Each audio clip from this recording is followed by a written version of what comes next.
Spread out over 13 acres, Windsor is the largest inhabited castle in the world. It is a palace filled with great treasures and the odd mystery. Got me torch, yes.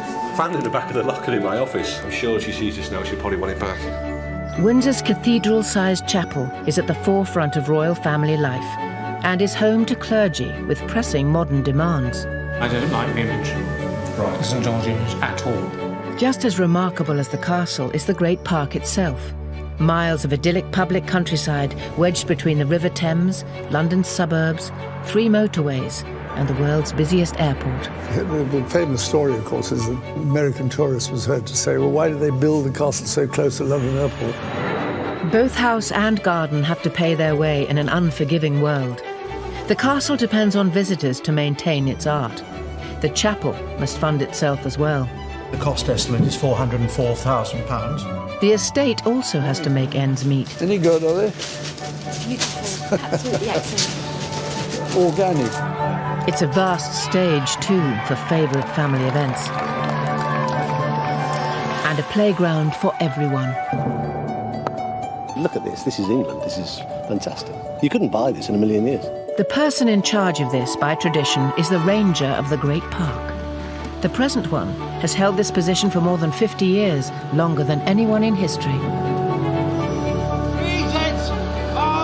But the Duke of Edinburgh has never previously given an interview while on his rounds.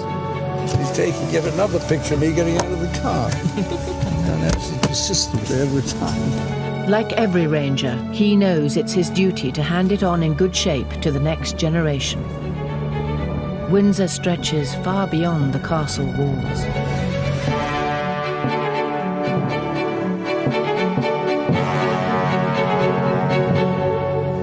Friends had some of these parakeets or budgerigars, as we thought we'd got some of those, and then I thought it'd be rather fun to have some doves floating about.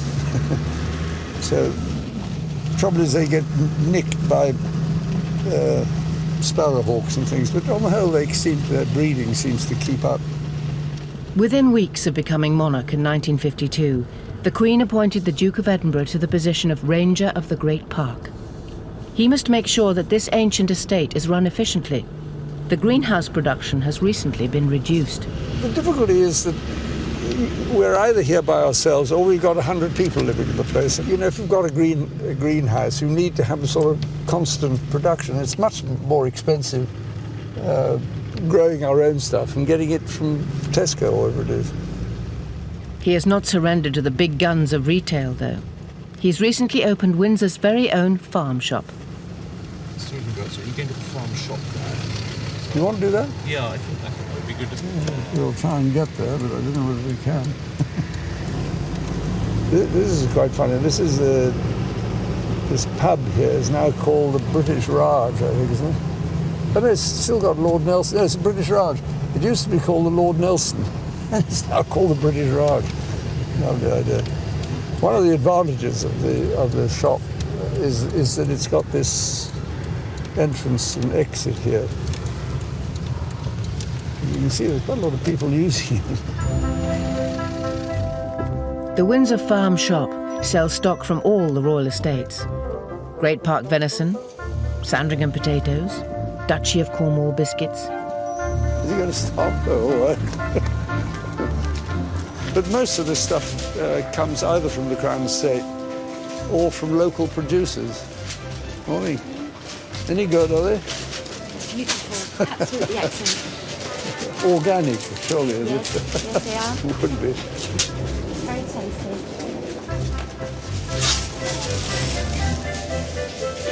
All the butchering is done in the back there, or right here in front of everybody. And the majority of this comes from off the estate, but a lot of it comes from other local producers. So I think we're going to sort of clog up the system if we stay in here much longer. Do you think? Morning. Morning. The public are about to arrive at the castle, too. Castle Superintendent Major Alan Denman begins his daily patrol. Very fond of it. It's obviously over 1,000 years old. Is it 1,000 years? And you know, something's got to be taken care of. Oh, they're just coming through, right?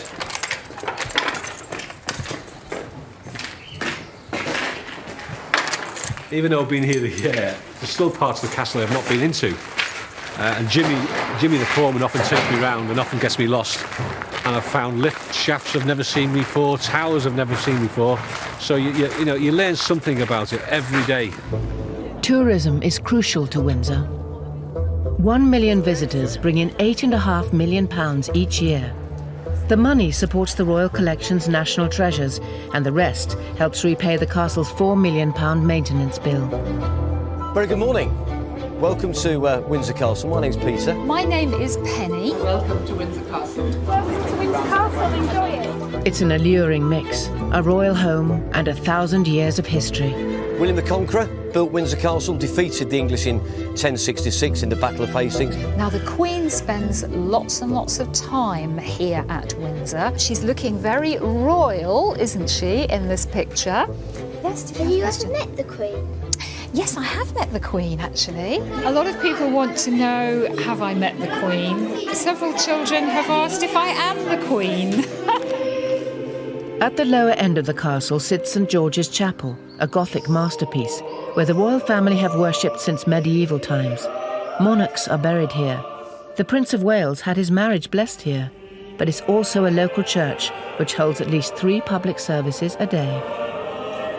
It supports its own clergy as well as St George's House, a centre for interfaith discussions behind closed doors. St George's always does its own thing. St George's Chapel is what is known as a royal peculiar, which means that we are not within a Church of England diocese. We have only one boss, and that is the Queen. St George's Chapel is entirely self-funding. The Dean and his canons are starting some very expensive maintenance work. At this stage, the cost estimate is £404,000, which is 13 down on the original projection. There are no floorboards to look under where we might discover terrible things, so there's a hope that we might keep fairly on target. To survive, the chapel must rely on a slice of ticket money, donations, and the chapel shop. But the shop hasn't been performing. It's too small.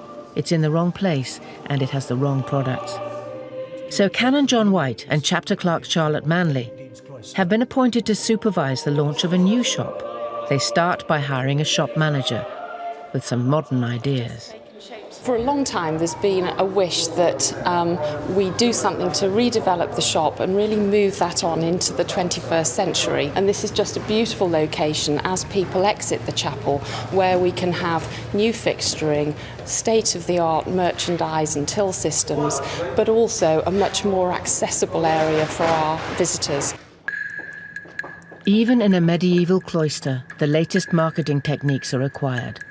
The Chapel Shop Committee have asked branding expert David Clare to design a new identity. St George's needs a logo. The title, really, of this presentation is creating a retail identity for St George's Chapel. An identity is being formed in the way that the shop is coming together physically, but we also need to develop a brand identity that works effectively, supporting the chapel and also representing the product. David thinks he has just the answer, an image of St George which is seen on the front of the altar. But will it meet the demanding standards of Canon White? The St George from the tapestry is actually a very, very beautiful tapestry. It's very nicely rendered, and it's a very, very attractive image of St George. So the principle here... Quite so much like St Joan. Right. It's quite a feminine... It is a very feminine St George. Feminine St George. I mean, it does, and I think the more it becomes simplified, the more feminine it becomes. I mean, that's... Yeah, go on. Well, the face, I think, becomes more and more feminine on the simplified side. I think also it picks out on the features more and more as it becomes more simplified.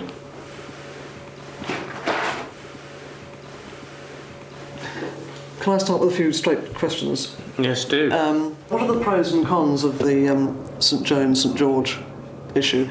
Try to confuse them with an image that is... Yes, I think I'm going to be blunt and say I don't like the image. Right. The St George image at all. Okay. I think it gives quite the wrong kind of feel. I think it's androgynous and uncertain and a bit effete. And it has, as far as I'm concerned, all the kind of soppy romanticism that I don't think we ought to be showing. So the answer is no on St George. I think we would certainly be happy with St George, but not St George. that particular one. Canon White leads the search party round the chapel to find a more virile St George. I think there isn't a St George on this window, except... Yes, there is. Except he's kneeling somewhere, is he? In the centre? Oh, in the centre? No, he's not. no. That's St Michael the Archangel. He has wings, so he's St Michael the Archangel. So he does. Right. I beg his pardon. Okay. It's fun, but it wouldn't work for this.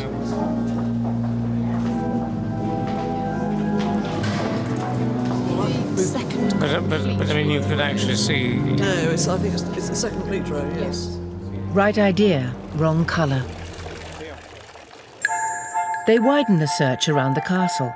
At last, tucked away in the chapel archives, they all find what they've been looking for.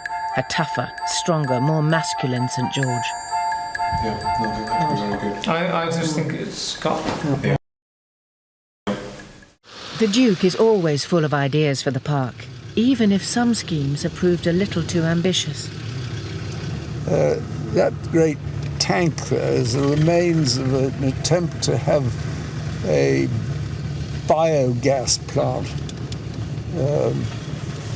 We thought we'd try and put all the manure in from these two farms, and then it went through a digester, and it comes out as sort of fertilizer and produces some gas as well. Unfortunately, while they were doing something to it, the digester blew up, so we had to get rid of it. It's quite difficult to get it right. He shares his love of innovation with a previous ranger, also married to a queen, Albert, Victoria's Prince Consort. This is the Prince Consort's farm and was designed by him, and is a dairy farm. We got about 200 Jersey cattle in here. And the Shaw farm is the one further up, which is Ayrshire cattle. At Shaw Farm, Adrian Tomlinson looks after the Queen's Ayrshire herd. Something I'm very proud of doing is breeding pedigree cattle for Her Majesty the Queen, and hopefully I'm doing a good job of it. I'd been here probably about 6 months before I first met the Queen. I was taking the cows back to the field after I'd milked them, and the Queen pulled up in a car and sort of said hello and etc. And I was very aware that I should have perhaps changed my overalls that morning and hadn't done, and what a state I was in. Adrian's arch rival is Andrew Buckland. He runs the other royal herd, the prize-winning Jerseys at Prince Consort's farm. Her name is Good News. She was a supreme champion at the Royal Forest Show last year, and we're taking her again this year. It's a fairly fitting name, we think. We hope. Might be bad news after tomorrow. I think she's as good as she was last year. I mean, Adrian's got some very good cows I've seen up there, but I would hope that she does well, hopefully as well as last year. Andrew is the reigning champion in these parts. But as Windsor's big agricultural show approaches, Adrian and his Ayrshires are determined to steal the crown off the Jerseys. He wants his cows to be the Queen's top herd. The Windsor Castle labyrinth extends far below the surface. Castle Superintendent Major Alan Denman is still finding his way around. We're going to the Fender Smiths. I do like to get around the castle and have a look at various parts of the castle. And there's a tunnel underneath the Fender Smiths room. So we're going to have a quick look down there. I've had a look around the boiler room. And even though I've been here just over a year, there's probably about 25% of the rooms and places I haven't been into. So I do like to have a little wander now and again. Got me torch, yes. I found it in the back of the locker in my office. And you can see it's got Her Majesty the Queen on. But I'm sure if she sees this now, she'll probably want it back. Right, here we are in the hub. The operations room, the fender smiths. Tell us about this sign on your door here. I think it was one of the policemen having a bit of a laugh on his computer. It's a laugh, isn't it? Yeah. I don't wear such a big nappy as the boy there, but yeah, it's all right. Yeah. Right, let's have a look at this tunnel.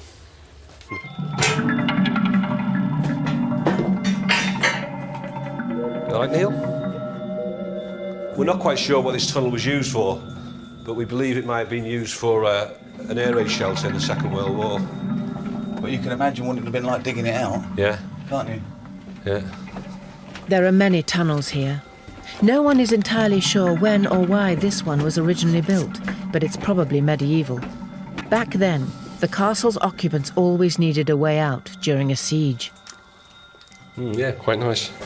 We could have Windsor spring water, we make a fortune. This is where the fender smiths keep their wages. Yeah. That's why there's 2 strong rooms rather than 1. Did you enjoy that, Alan? Yeah, it's another part of the castle I haven't seen, and it's very interesting.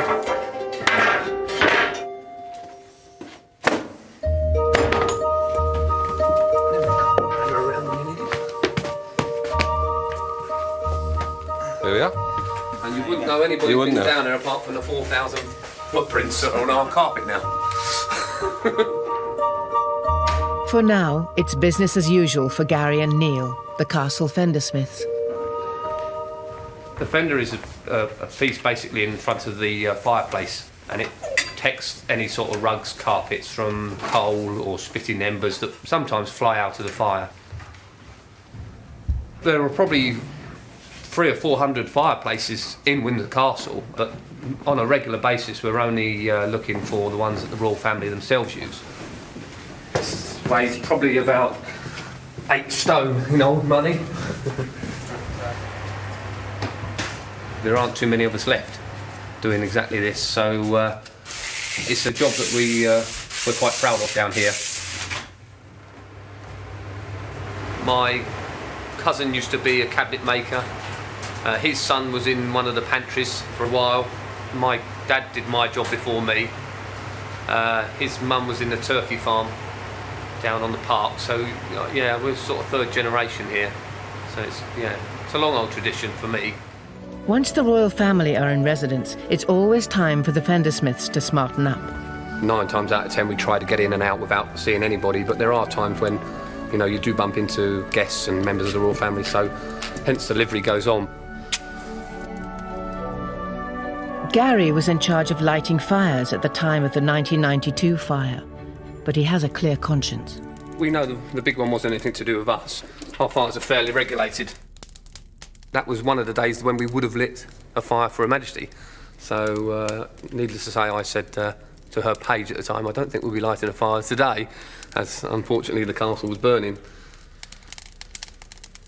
It's not a bad one, is it? How does Father Christmas get in Windsor Castle this time of year then? Father Christmas will come down one of our chimneys if he's got a pass. Father Christmas isn't, I don't think, on the computer at the moment.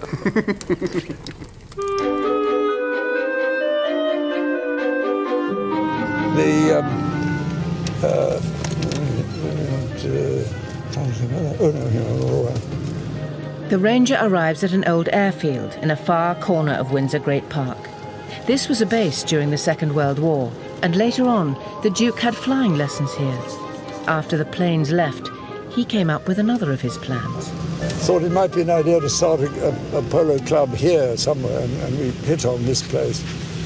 And then we got the head groundsman of Eton College to advise us on how to convert this sort of heath into a playing field.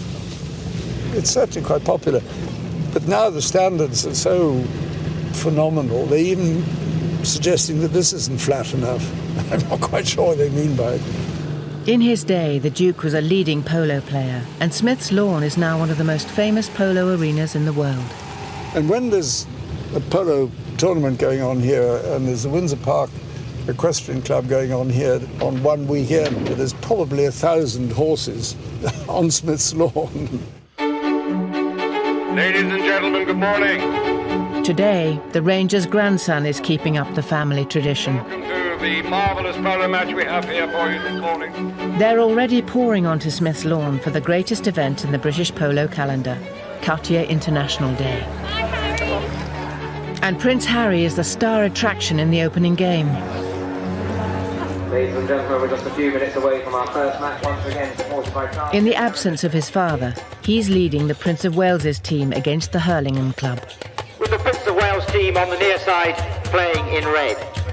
Prince Harry, number 1 in the red shirt.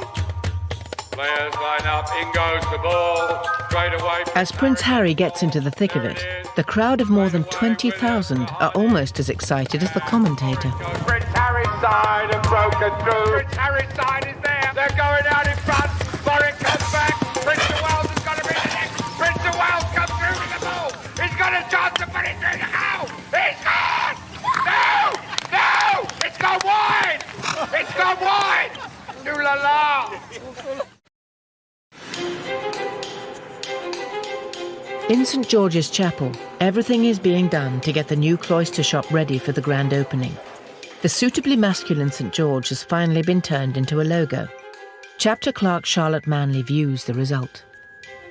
It's the first image, and it looks good and strong, and I think that's a lot better. Thumbs up, go for it. Some may well fit. A new shop needs new products. Charlotte has invited a firm of retail specialists to pitch their wares. Well, we're here to talk about product. So we've gone through the very exciting bit, talking about the plans of the shop, and really now here is where we can bring it to life for you. Gosh, where do we start? There is some fabulous, fabulous product out there. We know people like buses, they like soldiers. We also have, a fabulous pewter range. Now, cataloguing, I'll show you that. Oh, bags, yes. We'll be using this sort of little style of bag, but again with the little beads and the tassels. Also mugs. Let me show you a couple of mugs as well. Yes.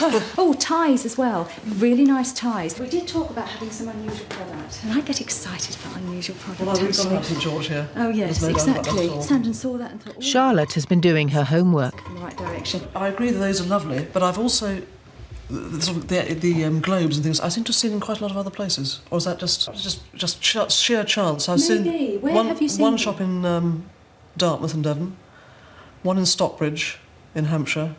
You are the experts in this area rather than me, and you're just floating ideas. I realise that, but it is beginning to appear in other places. But that's my only cautious remark about it. Not the product itself. It's just that it's.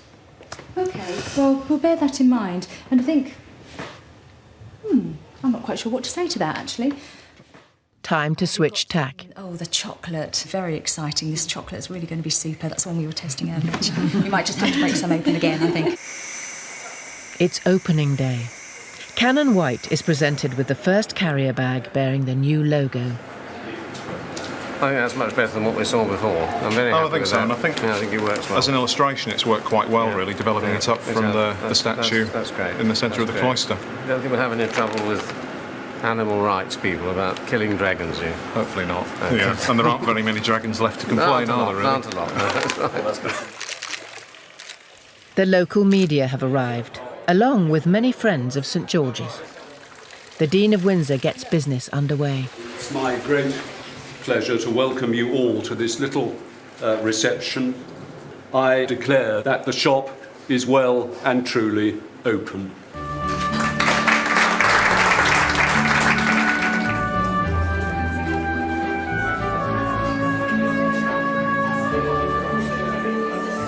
It's always a problem having a shop in a church. People have got quite strong ideas, and because of Christ driving the money changers and the sellers of doves out of the temple precincts, people have always got that at the back of their mind. But economic realities can't be ignored. Well, the money that we get from the shop is key. This place doesn't run on no money at all. It takes a lot of cash to fund the choir, to fund the buildings themselves, to pay salaries.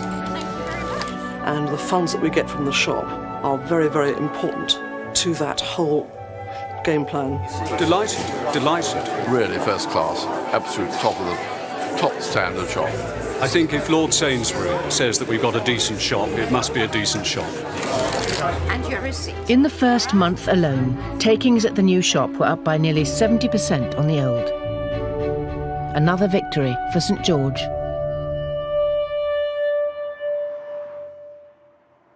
It's Judgment Day in the Great Park, the Royal Forest Agricultural Show.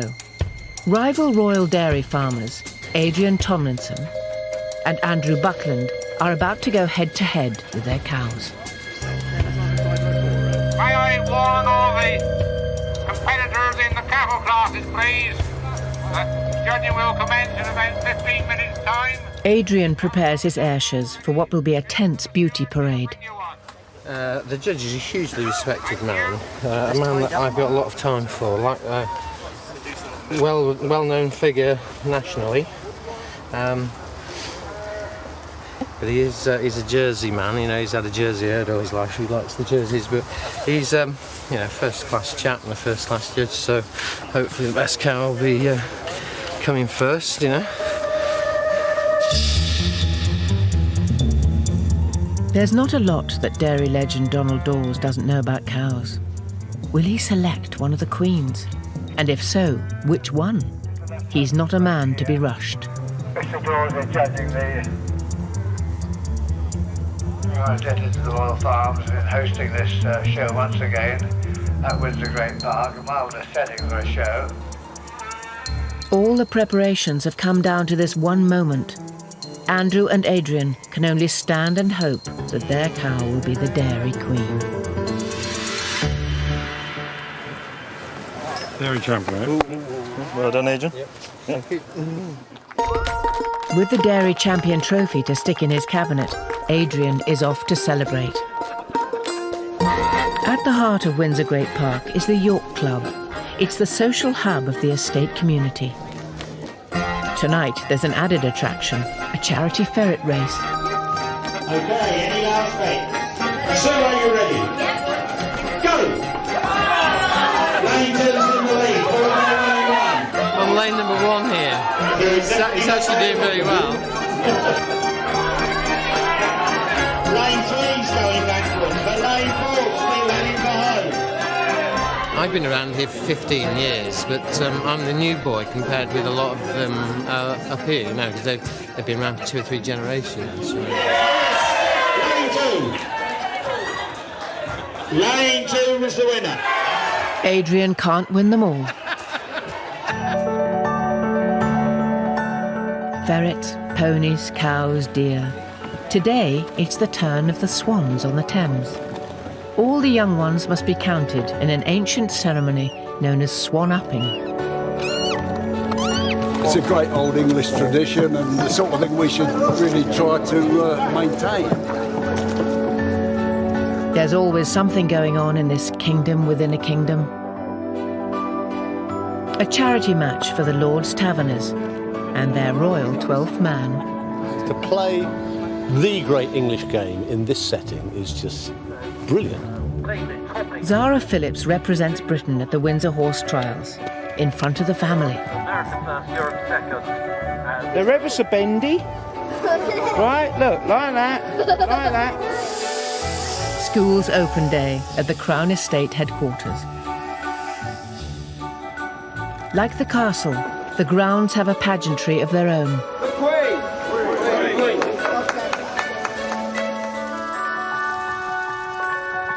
The Queen's Castle is a spectacular treasure chest.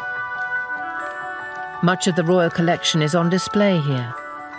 Room after room of great paintings, antiques, drawings, furniture, and much more.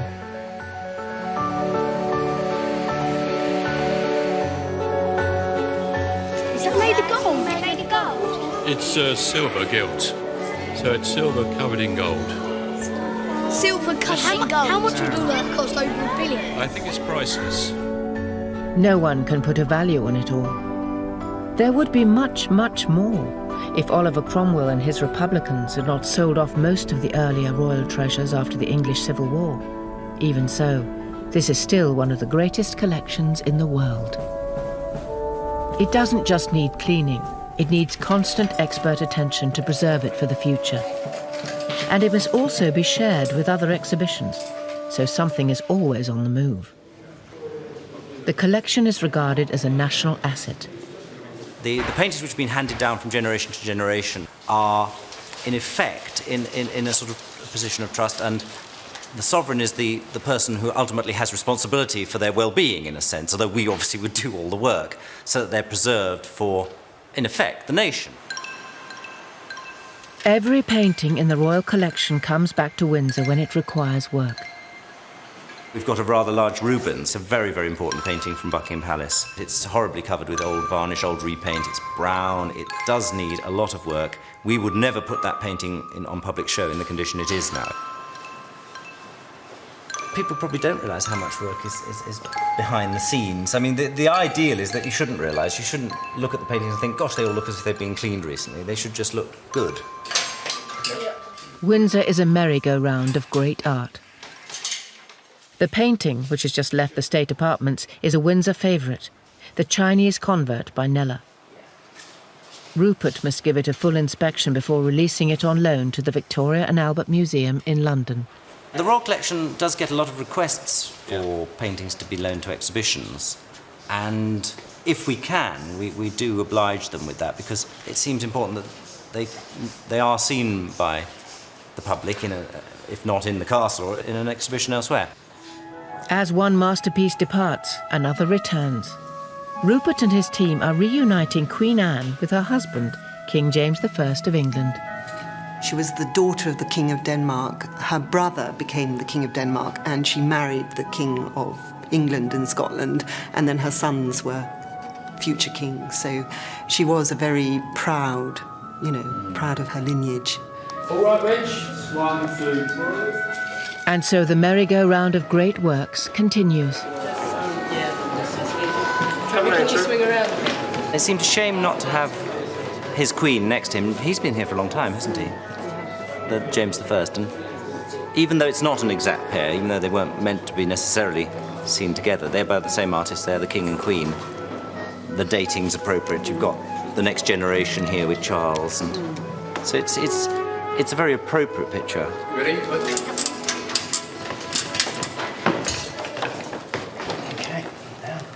Is that enough?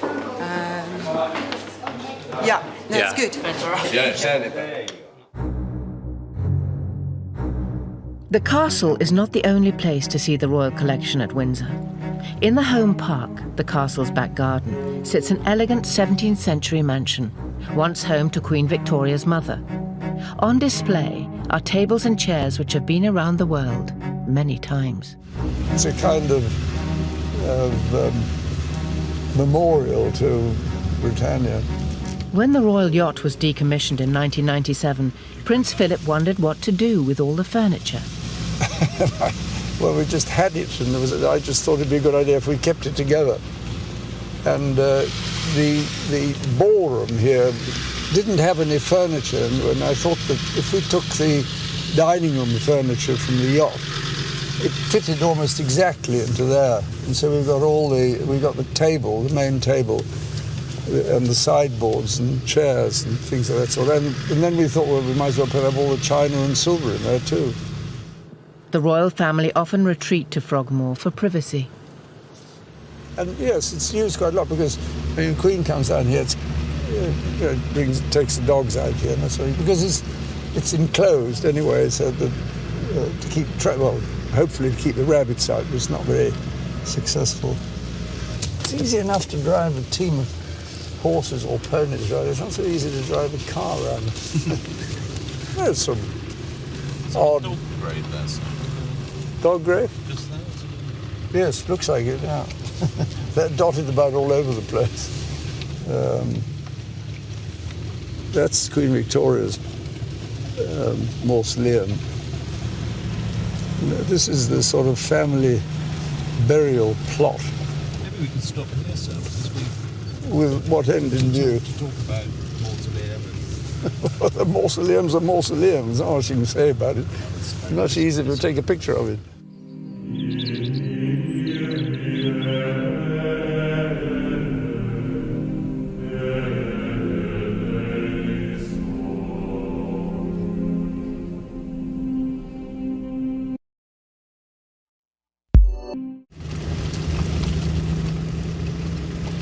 Great place for crows.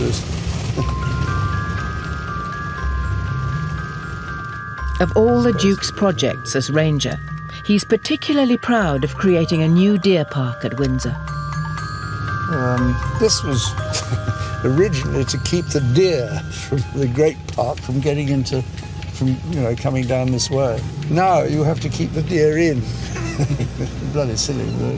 That's the open arms. I can't see any of the deer. They're all... They're on the left. They're down there. The trouble is, I think they wander about over here when everybody's out of the park, and then when people come in, they move off a bit.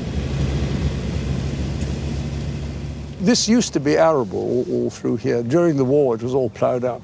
But it's lousy. I mean, most of it's clay. It's almost impossible to do. And then we had cattle on it, and it was all fenced in.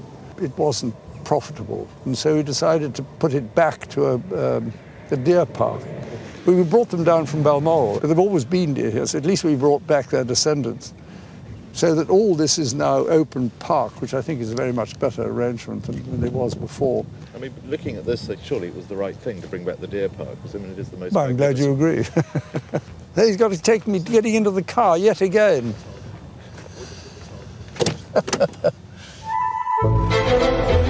Perhaps the greatest challenge for the park during the Duke's era has been the increasing numbers who use it. I think many more people use the park now, because what's happened in the last 50 years is many more people have got motor cars. They can travel further, so that a huge number of people just can drive here. It wasn't always like this. George IV, believe it or not, would not allow anybody into the Great Park at all, not even his household. And we're delighted to share it with them. I mean, the community shares in it. They can take their dogs for a walk and that sort of thing. And people come from all over to walk about it. Good heavens, I mean, compared to most people, we're extremely fortunate to have any open space at all. The Duke believes that the main duty of every ranger is to be a custodian for the future. I mean, life's going to go on after me. If I can make life marginally more tolerable for people who come afterwards, or even at the time, I'd be delighted. The next generation are equally attached to Windsor. Tonight, just weeks before his wedding, the Prince of Wales has gathered celebrities and business leaders here to support his Prince's trust.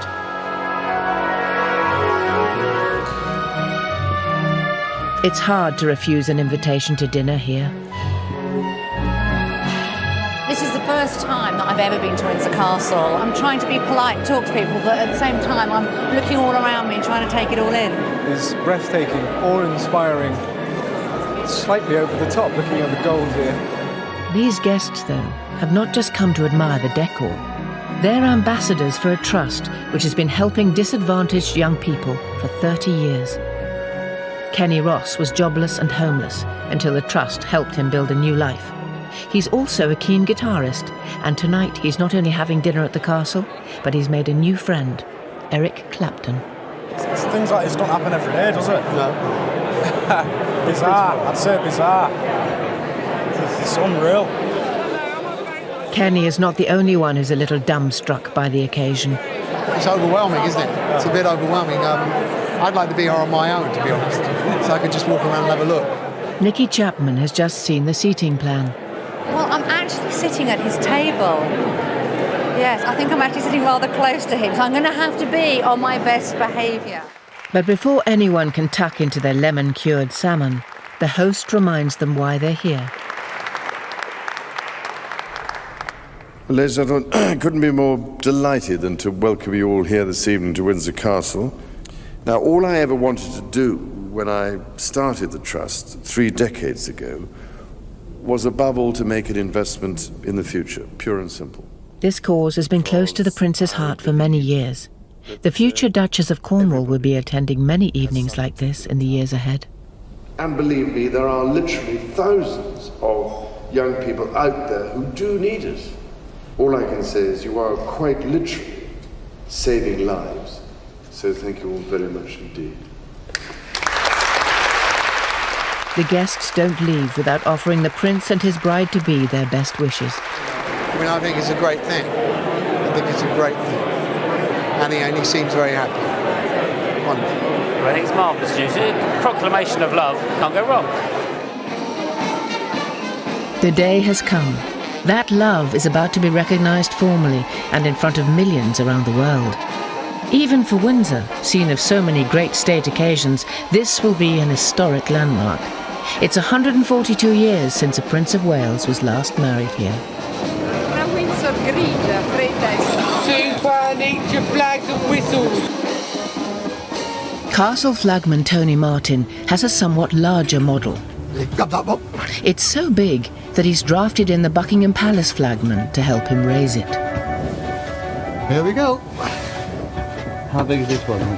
38 feet by 19 feet wide. Fantastic. There's something like this. God, you see this from Heathrow. The flowers are monumental. 35,000 daffodils to honour the Prince of Wales. It would have been nice to put a few leeks in, but I think people might have said it smelt a bit. So. The guests won't need much dinner after this reception. Well, I think altogether there's about 19,500 canopies for the actual reception, which is quite a lot to do. And some 2,000 well-wishers in the lower ward need looking after too. The one thing that's not going to go wrong, there's loads of loos. Ladies, gentlemen and disabled, we've got them scattered all over the castle. At 12:25, the bride and groom make the short journey into the town for the civic ceremony. There will only be 28 guests at this event, but at St George's Chapel, 800 are arriving for the afternoon service of dedication and prayer. It is both exciting and momentous. In porcelain blue, the new Duchess of Cornwall arrives with her prince. By thy blessing, let these rings be to Charles and Camilla, a symbol of unending love and faithfulness. A new royal era begins. The Queen, the Duke of Edinburgh, and the House of Windsor rally round. Now officially Her Royal Highness, the Duchess begins her first walkabout. Oh, David, how are you? This is the poet from Wiltshire. Lovely to see you. This is David, the poet I've always telling you about. David Dudley. I've heard so much about you. Having sorted out the car decorations, the young princes send their father and his bride on their way.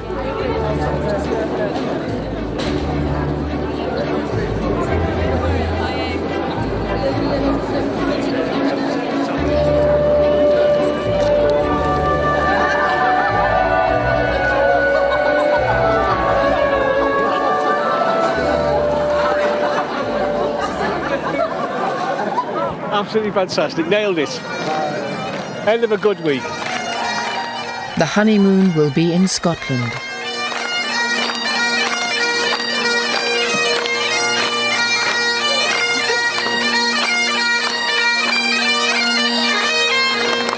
God bless you, Camilla. We have celebrated the start of something very, very remarkable. Those who were here today will never forget it.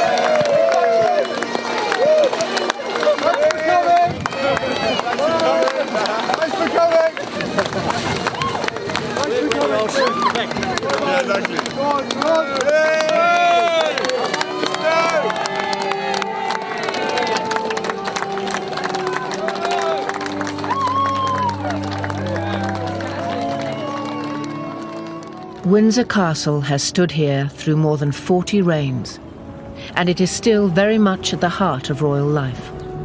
The prime challenge for every generation is to hand it on to the next. The Ranger hopes he has done his bit. I think to try and create a memorial to yourself while you're alive is slightly indecent, I think. I'd rather other people decided what legacy I'd left. I mean, I'm not trying to create one. Any organism needs to be kept going. The fact that it is going still after 50 years, that's not bad going, because if you hadn't done it, something worse might have occurred. William the Conqueror built his castle up here, and it's been occupied virtually ever since.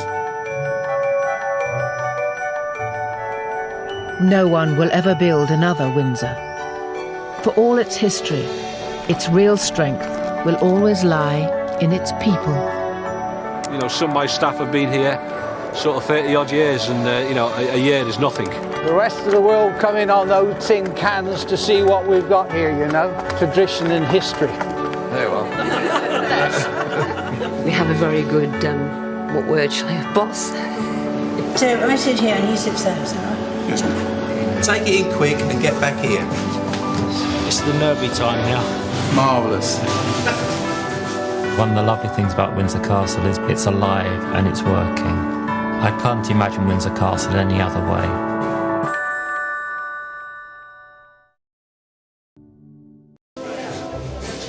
So I think we're going to sort of clog up the system if we stay in here much longer.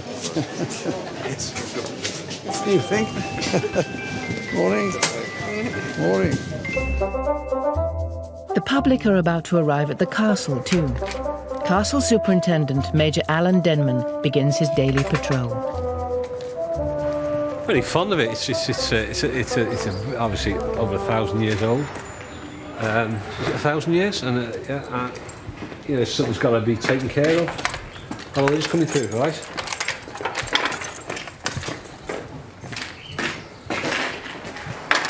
Even though I've been here a year, there's still parts of the castle I've not been into. And Jimmy the foreman often takes me round and often gets me lost. And I've found lift shafts I've never seen before, towers I've never seen before.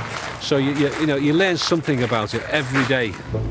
Tourism is crucial to Windsor. 1 million visitors bring in £8.5 million each year. The money supports the Royal Collection's national treasures, and the rest helps repay the castle's £4 million maintenance bill. Very good morning. Welcome to Windsor Castle. My name's Peter. My name is Penny. Welcome to Windsor Castle. Welcome to Windsor Castle. Enjoy it. It's an alluring mix, a royal home and 1,000 years of history. William the Conqueror built Windsor Castle, defeated the English in 1066 in the Battle of Hastings. Now, the Queen spends lots and lots of time here at Windsor. She's looking very royal, isn't she, in this picture? Yes, have you ever met the Queen? Yes, I have.